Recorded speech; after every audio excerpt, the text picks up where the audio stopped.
The Duke and Duchess of Cambridge are a modern young couple, and they represent the future of the British monarchy. On their tour of the South Seas to mark the Queen's Diamond Jubilee, the further they go, the more popular they seem to be. This is the hottest couple in the world now. This is the Brad and Angelina of royals. This is the couple everybody wants to call. But halfway through the trip, a French magazine publishes photographs of Kate topless on holiday in France. Her most private moments suddenly made very public. But by the end of the tour, they put aside their feelings of sadness and anger and just get on with the job, flying the flag for Britain in some of the most exotic places on Earth.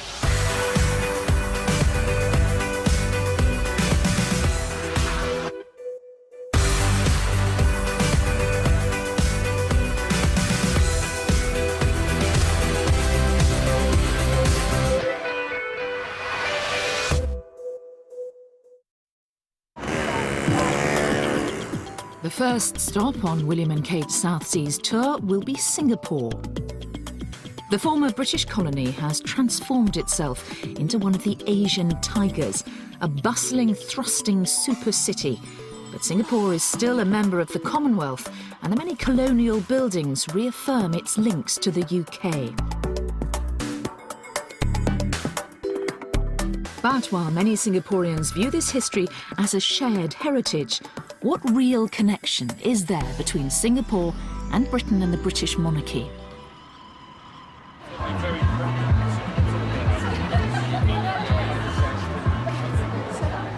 At a private party of both Singaporeans and expats to celebrate William and Kate's visit, there's a keen sense of anticipation. It is good, yes, in a sense, for branding of Singapore. It's like we may be small, but at least we are in a world standing. Like, okay, the royal family visited us, and that's something that we should be proud of. The wedding was fabulous, and in Singapore, weddings are equal to fertility. Yeah. The bigger your wedding is, the more successful you are. The royal wedding was pretty big. Yeah. So in that sense, you know. I'm really proud. I think. Are you? Yeah, I think Catherine's going to make a wonderful queen. She just comes across as a compassionate, kind person, and I think she's doing the job very well. So she's good for Britain. They are good for Britain. Yeah. Oh yeah. They're our future.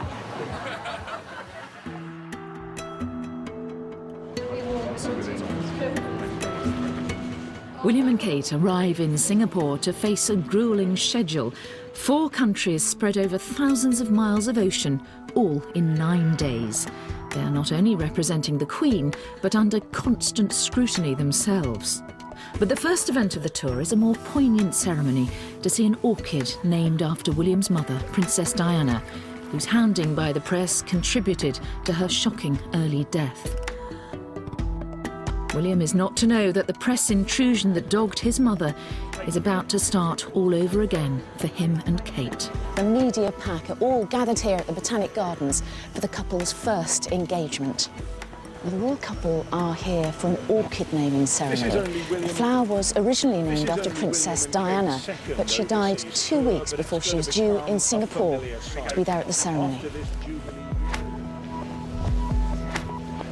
For the occasion, Kate wears a dress created by British designer Jenny Packham. Appropriately enough, it's got an orchid motif. Seeing the graceful white orchid named after William's late mother is a private moment for the royal couple, and the crowds have been kept away. They also see an orchid bred specially for them. Everybody is waiting out here. In the heat, for William and Kate to come back. They came up here about 20 minutes ago. They're in the orchid naming ceremony, and they're due to come back this way. And the police getting a little bit agitated, trying to keep us all back from the road. Who are you waiting to see? The princess. The princess? They come to Singapore. They're ambassadors of the royal family and of the UK in Singapore, so it's a very special occasion. Hello, what's your name? Prince William. You're Prince William. Of course. And after waiting patiently to see the Duke and Duchess, their glimpse of the young couple is all too brief. Did you wave your flag? Yeah. She was on the other side. Oh, I'm on the way up. You didn't see her? No, not through the tinted windows. Were you not rather hot, Prince William? Did you not get to see them?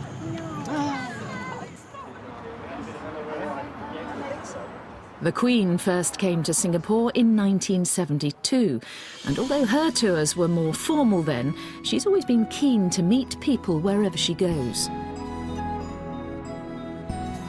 Back in 1972, this was a brand new housing development, and the Queen and the Duke of Edinburgh came here to visit some of the residents. Well, now, 40 years later, I'm here to meet one of them.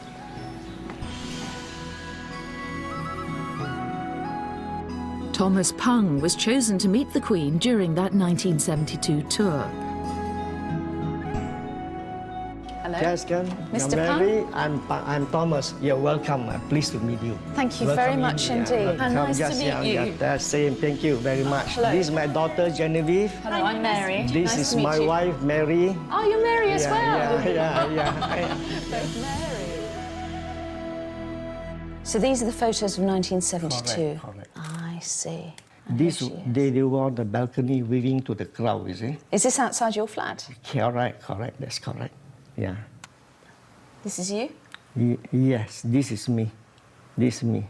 Mr. Pung, were you nervous before you met the Queen? Yes. Because it's not every day the Queen comes Because to your I'm not flat. used to this sort of thing. Of Because course. never happen, you see. You can never get this opportunity. And they said to you, don't offer the Queen anything. Is that right? Yes. But you did give her a drink. She asked for it. So that's why we give it to her. That's how Mr. Pung has ended up with his very own royal souvenir. So which one is it? Is this one here? This first one is Her Majesty, you see. 1972, 18th of February. She came back in 2006. She came back to see you again. Correct. That's I think correct. she asked to see you, Mr. Pung. What do you think? I hope so. That was 2006. Yes. Before she could drink, I told her, I says, Your Majesty, if you take the first sip from the glass, you bring back your memory 34 years ago, which came to us. The same glass. Correct. That's why she's smiling. And you met her, of course, didn't you, with your dad? Yes. And you remember that very clearly. Yes. But it's interesting, isn't it? Because Singapore is so modern and the monarchy is so traditional in many ways. Well, I would say that England is a bit of the same, you know. The monarchy exists in quite a modern society as well. And I think, the two can coexist. And what do you think about William and Kate? I think that many people are very interested to meet them, especially the Duchess. I think she's a role model to many young women. And lots of people are very excited about their visit. I think they really are. Kate, you're great! That excitement is plain to see at the couple's first walkabout at the Gardens by the Bay in central Singapore. You're looking as well as I am. Locals and expats alike are eager for their first chance to get up close to royalty. But no royal tour is just about pleasing the crowds. Next comes some of the real business of the trip, a visit to open a new engine assembly plant, which Rolls-Royce has just completed in Seletar. Good morning. Morning. Jonathan Asherson is in charge here. This is amazing. This is brand new, This is brand new, yes. It was opened in February by the Prime Minister here, and now we're just starting production. The facility has been built to supply the rapidly growing aerospace industry in the Far East. The vast majority of the 500 workers here are Singaporeans. Why is this facility in Singapore? Our order book is at about £60 billion, and a large proportion of that, and a growing proportion of that, is from Asia. Our customers have grown here tremendously. It's not about looking less in one place or the other or shifting, it's more about catering for the growth. Today, you've got the Duke and Duchess of Cambridge visiting. How significant is it that it is William and Kate? What is the William and Kate brand? What do they bring to the visit? Oh, I'm one of the managers at Rolls-Royce, so I'm not sure I know, actually, but boy, they certainly have the world's attention.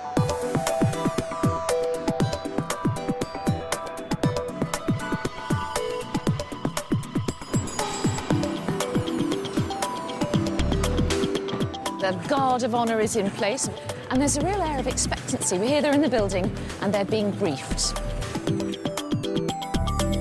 Distinguished guests, important customers and partners, please join me in welcoming Their Royal Highnesses to Seletar. There is a tendency amongst some people to think these tours are just froth and bubble. In fact, they're far from that. The popularity of the royal family firstly engenders goodwill, but secondly draws attention yet again to our country and the business and other opportunities that are available there. Here is cutting-edge aerospace technology developed by one of the United Kingdom's great global companies. I know that Rolls-Royce sets as its standard that it should be trusted to deliver excellence. There can be no doubt that Seletar will deliver exactly that. Thank you. 3, 2, 1.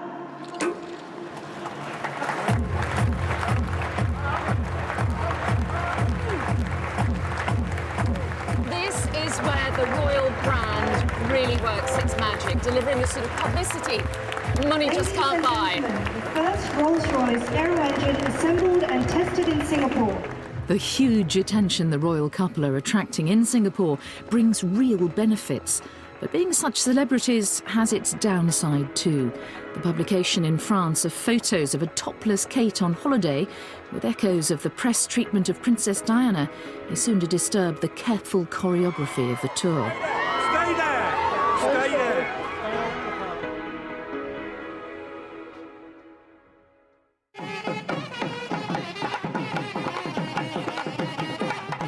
William and Kate's tour of the South Seas is providing them with an opportunity to see some of Singapore's cultural variety.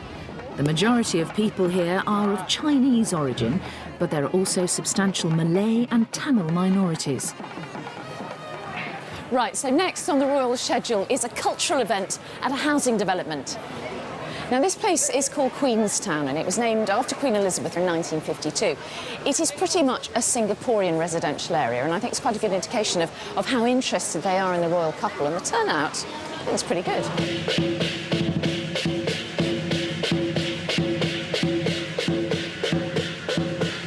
Tell me, why are you here to see William and Kate today? Because it's modern Singapore now. Why do you care about the royal family now? Why do we care? Yeah, why do you care? He's a very charming prince. He's a very charming prince, and so is Kate, so beautiful after all, lady. we were a British colony before. Yeah, right. Yep. Yeah, gorgeous couple. Yeah, gorgeous couple. Yeah. They are more human. You're more human. They're more human than the other royals, are they? Yeah. Is that what you're saying? Yeah, Yes, that's what I we feel. think. Yes, he had the image of the mother, Princess Diana, which everybody well know about her. Yeah, if all Asians love Princess Diana too, so I guess they love William as well. How excited are you about this royal tour? Super excited. We actually skipped school for this. Did you? Yeah. Yes. You bunked off school? Yeah. We've followed them ever since they were dating and all that, you know, so it's like nice to see them. Hopefully Kate's pregnant finally. After just half an hour, they're off to another appointment, and it's one that's obviously close to William and Kate's hearts. The Rainbow Centre is a charity for children with special needs. Nearly 1,000 kids attend here with a variety of disabilities. With one staff member for every 2 children, including teachers, therapists and psychologists, it's an expensive place to run, and it needs all the help it can get. William and Kate have chosen several children's charities to support in Britain, so the Rainbow Centre is precisely the sort of place they want to visit during their time in Singapore. Hello. When the excitement has died down, I meet some of the children, parents and staff at the centre who've had the chance to welcome the Duke and Duchess. It's really a nice experience to have them with us today. I met the Duke. Did you? And he's so warm. Yeah, you just feel at ease when you're with him. Yeah, and he seems to love the children as well. He went to the students to actually spoke to them. Yes, that was very nice of him. And how did the children respond to him, the students? They were excited. Are you excited? Me and my mom go and click the photo and see. You clicked a photo of the Duke and Duchess today, did you? This is an occasion when the royal couple's celebrity will be of real benefit to the charity. Now, the crowds here at the Rainbow Centre are certainly not large, but they are extremely enthusiastic. And I think they demonstrate the couple really can attract attention to good causes. I think they are really natural around children. I think they really love children. They like them. They know that children have been dreaming about meeting a real life prince and princess, and they have stars in their eyes when they meet William and Kate, and I think they do everything they can to make those dreams true. To Her Majesty the Queen and the Duke and Duchess of Cambridge. So far, William and Kate certainly seem at ease with their role and each other. The royal couple's time in Singapore is nearly over. But the final stop is to pay their respects to the thousands of Allied soldiers who perished there during the Second World War. Little do William and Kate know, but it will also provide one of the last moments of calm before the storm about to break thousands of miles away in France.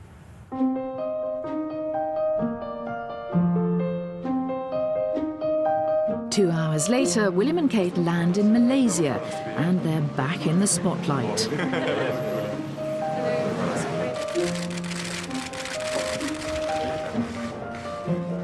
The Queen and the modern royal family have grown up with the Commonwealth. It's immensely valuable to Great Britain. So far, the tour's all been going according to plan, but not for long. It's while the couple are in Malaysia that they will face their biggest test yet. They'll soon learn the news that intimate photographs of the Duchess of Cambridge are to be published in a French magazine. But today, their first day in the capital, Kuala Lumpur, it's business as usual. The magazine has yet to hit the newsstands. KL, as it's known, is a futuristic city famed for the Petronas Twin Towers, one of the world's tallest buildings. KL is a financial powerhouse, and there's work to be done. It's not their job to promote their business, but simply by being there, they draw attention to the opportunities that exist. The first appointment in a very full day is lunch with Malaysia's Prime Minister. Next, a more informal visit, and one very dear to the couple, a hospice. So far, they're half an hour behind schedule. We're okay this side because we've got a big fan, but look, over there, they are boiling.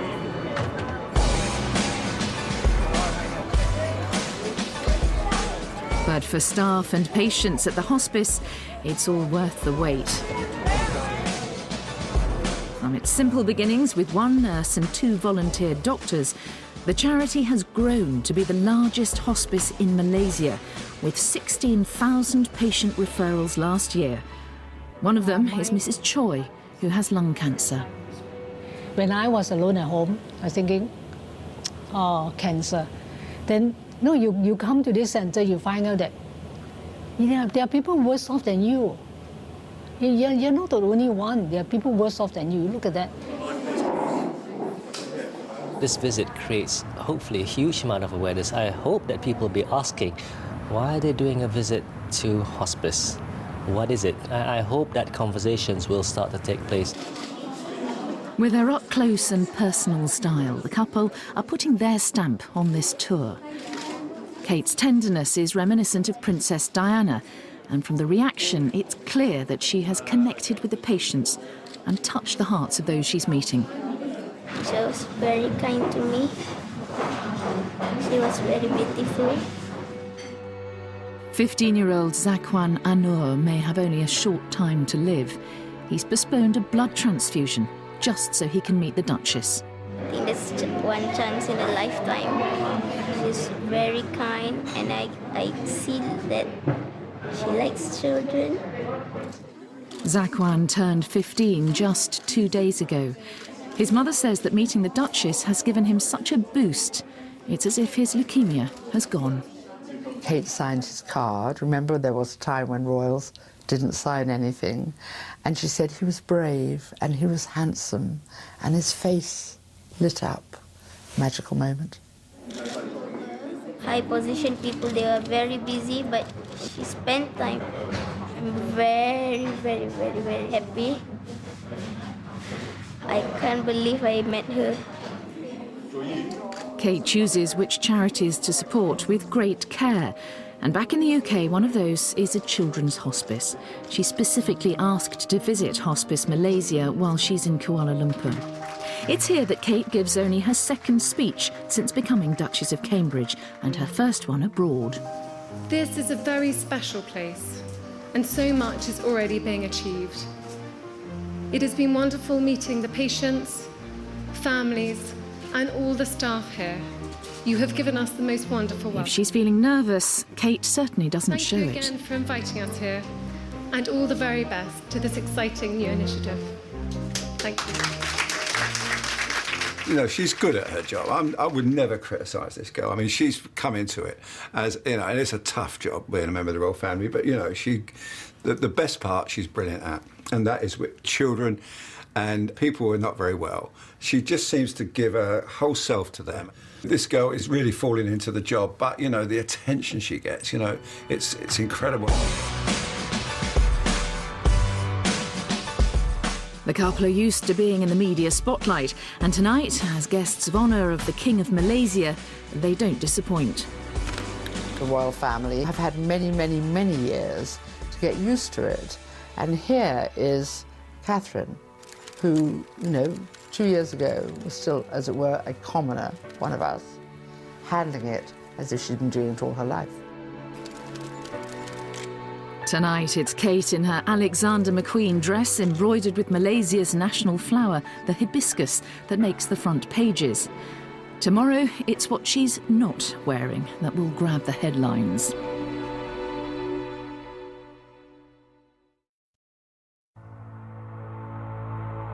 It's a big day in Kuala Lumpur, and it begins with a visit to a mosque. 2/3 of all Malaysians are Muslim. For the mosque, Kate, like all women, is modestly dressed. But she and William have recently learned something that could derail the whole tour.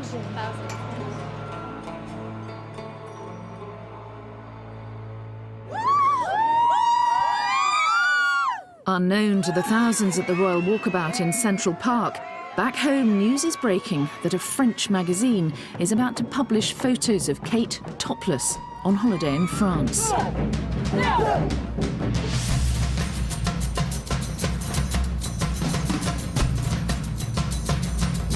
Stay here. Kate knows that she can't let down people who've waited hours in the heat to see her. For these crowds, being this close to the Duchess is something they'll remember all their lives. This is Kate's job now. She took your flower! You look like you're going to cry! I pulled out her and she turned around! I think that it'll bring a really big deal to Malaysia, that, you know, it's like the royal people of England actually coming to Malaysia. That's a really big honor to Malaysia, bring really great honor. Love William and Kate, and they're the best couple. Long live William and Kate! I think the royal family will see that down that very slim body, there's a rod of steel going down through her spine where she can think, I'm not going to think about it. I'm going to do exactly what I would have done before these photographs were discovered. I am going to behave as the Queen would want me to. And I think that has probably reassured the royal family, whatever may be thrown at them, and who knows what will, she'll cope. Oh, she's gorgeous.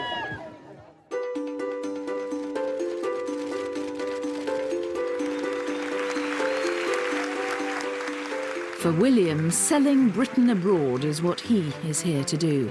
Malaysia is an important emerging global market.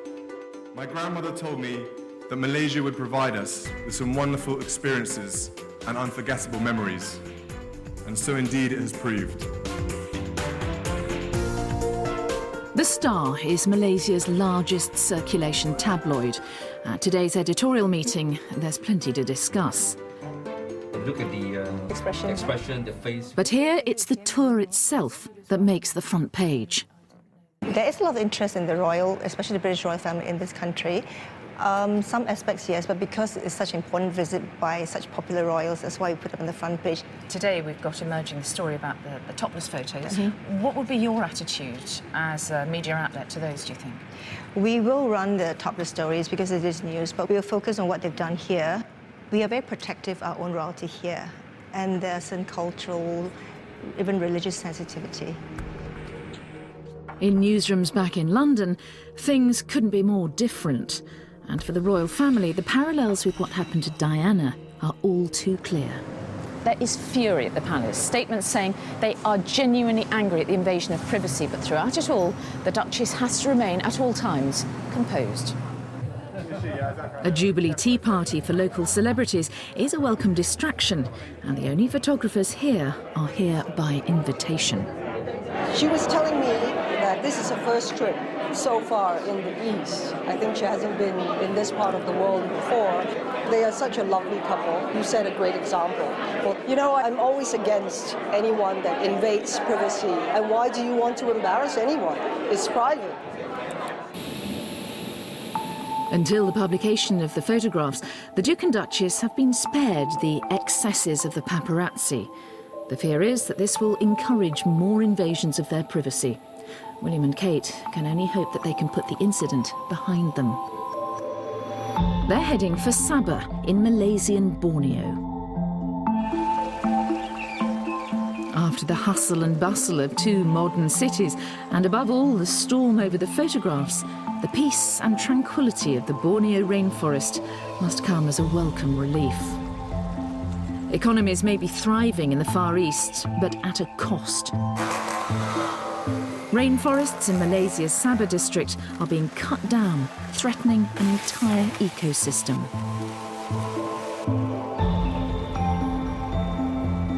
Looking much more relaxed and cheerful than the previous day, William and Kate arrive at Danam Valley, a conservation area covering nearly 200 square miles. The couple both have a long-standing interest in this kind of project, and research here into the impact of deforestation is funded by the Royal Society, of which the Duke is a fellow. Are they quite social animals? Are they quite big families, or are they solitary? Deforestation means that orangutans in Borneo are endangered. The royal couple's visit is crucial in highlighting to a global audience the plight of the valley and rainforests in general. It will raise awareness of the existence of conservation efforts in Sabah, and also how important it is to conserve what you have left. Dr. Yusa, a specialist in high canopy ants, trained at Cambridge. Today she will welcome the Duke and Duchess of Cambridge to a bird's eye view, 130 feet up.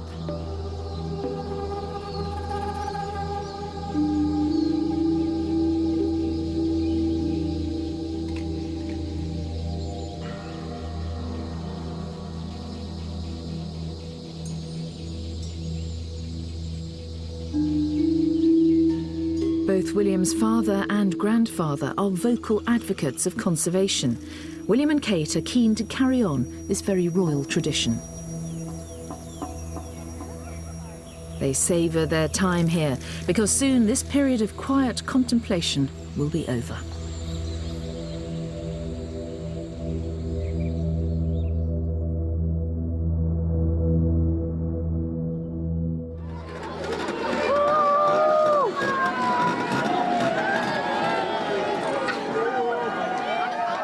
The royal couple have a packed schedule in the Solomons, 4 islands in 2 days. The welcome in the capital Honiara is unlike anything so far. The Solomon Islands may be remote, but it's a member of the Commonwealth, and Queen Elizabeth is queen here too. It is a paradise a long, long way from home, but that doesn't affect the relevance of the British royal family to the people here, and certainly not the warmth of the welcome for William and Kate. Welcoming the people may be, but the media still know where the story lies. Palace officials know they can't stop the publication of these pictures overseas. The only question now is whether or not the floodgates will open. So as the couple are walking into this cathedral, the scrutiny on them is enormous. Exactly what is the nature of their expressions? Exactly how upset or angry do they look? Congregation, stand.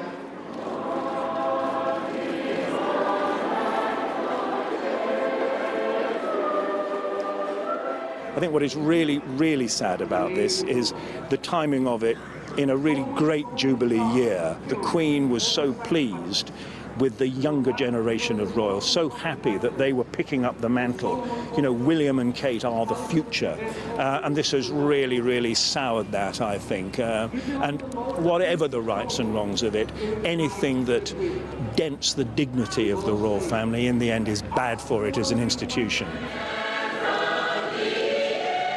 Yet none of this seems to matter to the thousands spilling out of St Barnabas Cathedral.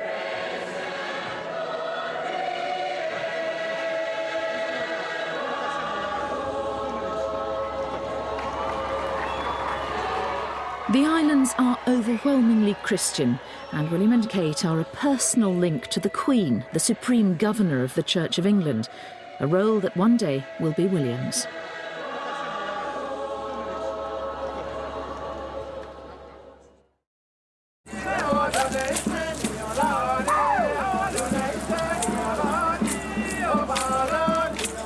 On day 2 of the Solomon Islands visit, the couple are due to experience some island culture.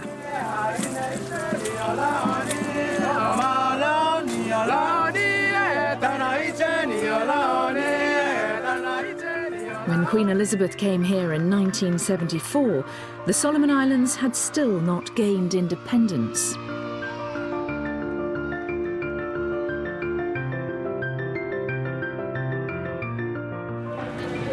Do you remember when the Queen Elizabeth came here? Yeah, I was a student and I actually shook her hand. Yes, we were standing and she came in, sort of, and I can still remember. She was standing there. That was 40 years ago. Loyalty to the royal family remains strong here. The media frenzy in Europe seems a long way away.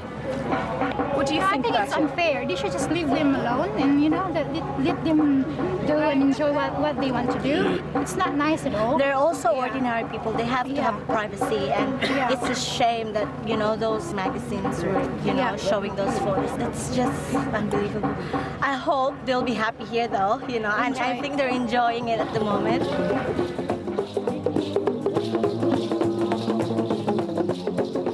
William and Kate may be smiling, but in France, their lawyers are going to court.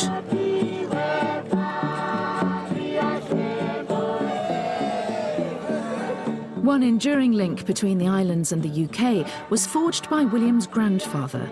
200 young people here are involved in the Duke of Edinburgh's International Awards Scheme, and Prince William gives out gold awards to participants in person.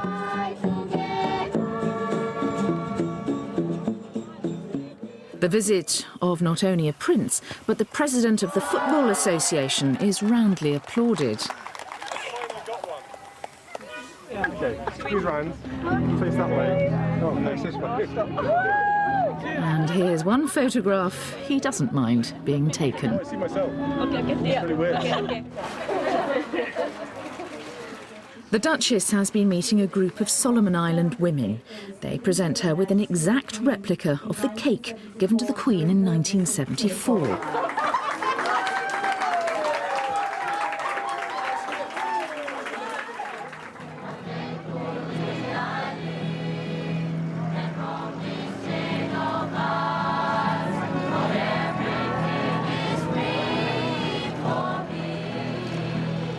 The island of Marau is a short flight away. The press photographers are there ahead of the royal couple and have already made the connection with the story of the week.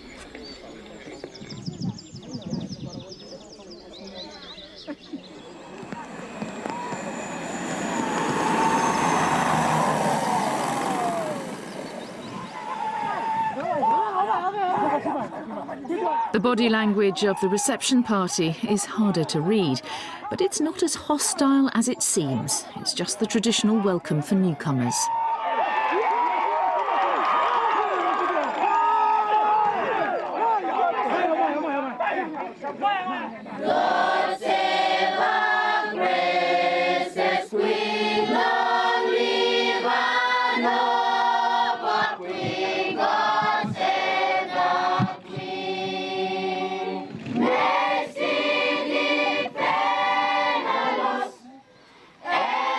And it's easy to get caught out by the local version of the national anthem.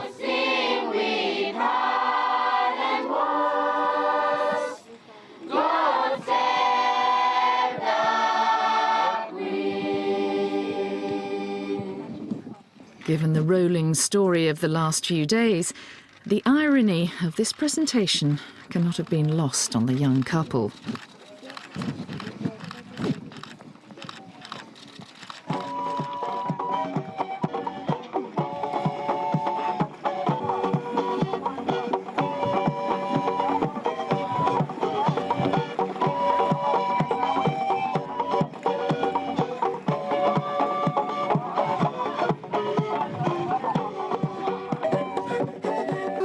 The 1,000 Solomon Islands are scattered over a huge area of ocean. William and Kate are visiting just 4. Presence here today is indeed very special to us, as we are proud of the legacy, once as a protectorate of Great Britain, and to have you in person as next in line to the throne setting foot on our own soil this afternoon. A traditional war canoe transports William and Kate to the idyllic island of Tavanapupu, where they can spend some time alone. For one night, at last, they'll have the privacy they were denied in France. The South Seas, it seems, are working their magic. He was really furious as we left Kuala Lumpur, and now it's just incredible. He's just so happy, and Kate as well. They've just got back to the old partnership, sparking off each other and enjoying it, and letting the people see that they're enjoying it. You know, when you think the pain that she's been through this week, never believe this woman is able to sort of put that somewhere in her brain and then get on with representing Great Britain. Brilliant. Back in the capital, local radio is preparing to say goodbye. This fella boat we're about to fella come him decorated one, or what man is special about? I'm meeting Bart Bassier and his team getting ready to report on the Duke and Duchess's departure to the final stop of the tour. I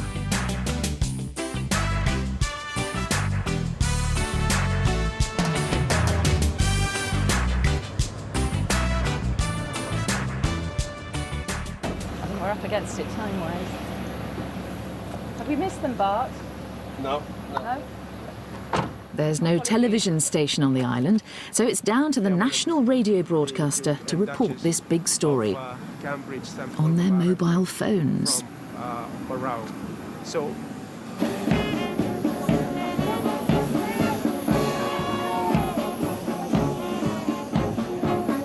where the Royal Solomon Islands Police Force, so they are all here very smart indeed in their beautiful uniform. Here comes the Duchess of Cambridge and the Prince William, and they come out behind of them, ready for me to walk with the big people belong you me.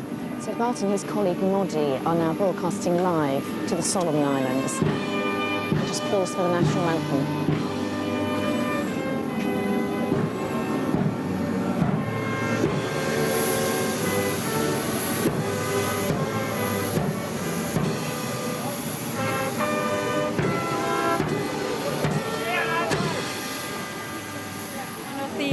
Overseas reporters is also here with us. Would you like to say hello to our people? I would love to say hello to your people. Hello, my name's Mary Nightingale, and I'm from ITV in Great Britain, and we're here to follow the tour of the Duke and Duchess as they visit the Solomon Islands. And we started in Singapore, we came to Malaysia, and then we arrived in the Solomon Islands, and it's wonderful to be here.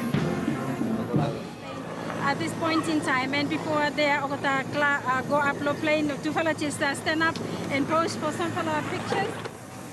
Look at all the people up there. The turnout here is amazing. William and Kate are on their way to one of the smallest and most remote nations in the world.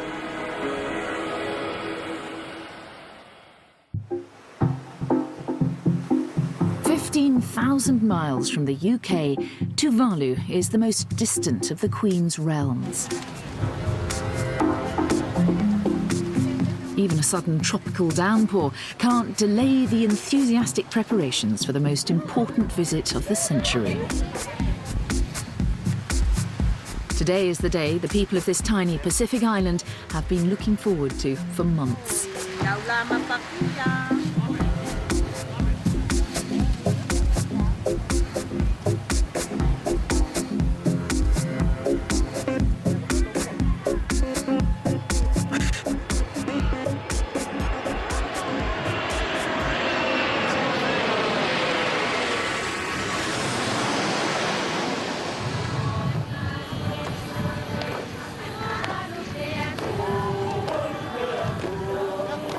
The last royal visit was in 1982.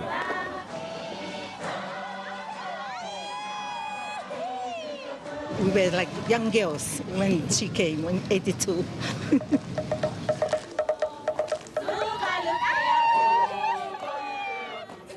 Everybody's excited about this visit. It's a lifetime opportunity to host the royal family. Paparazzi photographs and legal action seem a world away. Looking relaxed and happy, William and Kate are eager to embrace what Tuvalu has to offer. And it's like nothing they've seen before.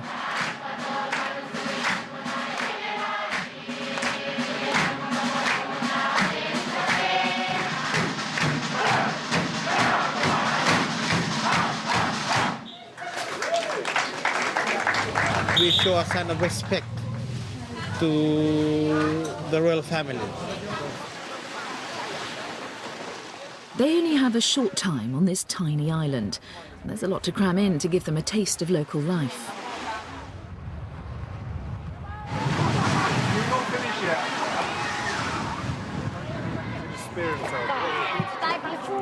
Be careful of that. It's good to eat, is it? Yes.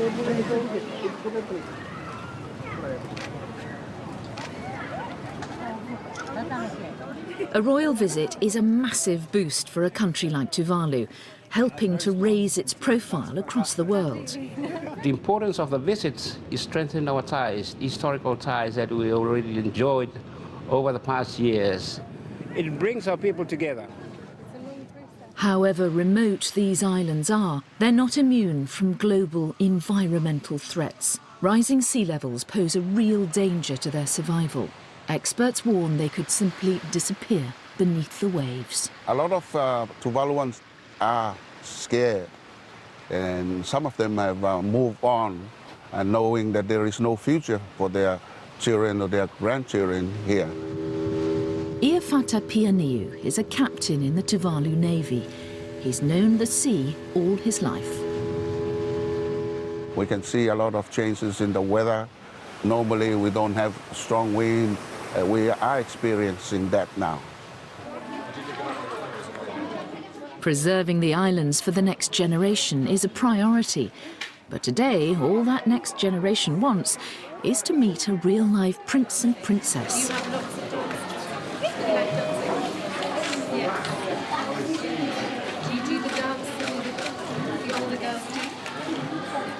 We will both remember it and the joy and happiness of what has followed for the rest of our lives. It remains for me... It's the final speech of this long tour, and William chooses to speak a few words of the local language. Fakafeti Lasi. Thank you.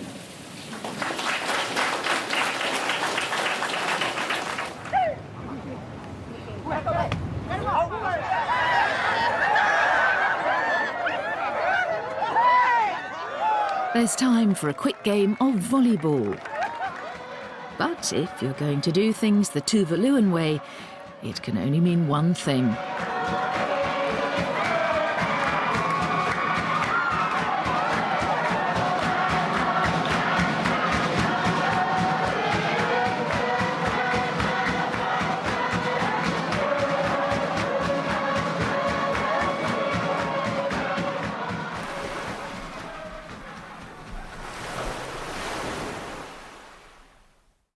The couple learn their lawyers have been successful in preventing further publication of the photographs in France. A small victory, but it may not be enough to prevent the ongoing erosion of their privacy. This has undoubtedly been a challenging tour for the Duke and Duchess of Cambridge. 25,000 miles in 9 days to the furthest reaches of the Commonwealth. And yet, even in this paradise, half a world away from home, it's been impossible for them to forget the sometimes ugly realities of modern media. But despite what the palace describe as their fury and sadness at the invasion of their privacy, in public at least, the royal smiles have remained intact. They fulfilled everything that people dreamed about when they went there. They joined in, they smiled a lot, they laughed a lot, and they handled themselves with true composure. The Duchess of Cambridge's role is growing within the tours, and I think we will see it grow continually in the future. If the purpose of this tour was to introduce the next generation of the royal family to more parts of the Queen's Commonwealth, it has also served to remind the young couple that their celebrity is not without its pitfalls.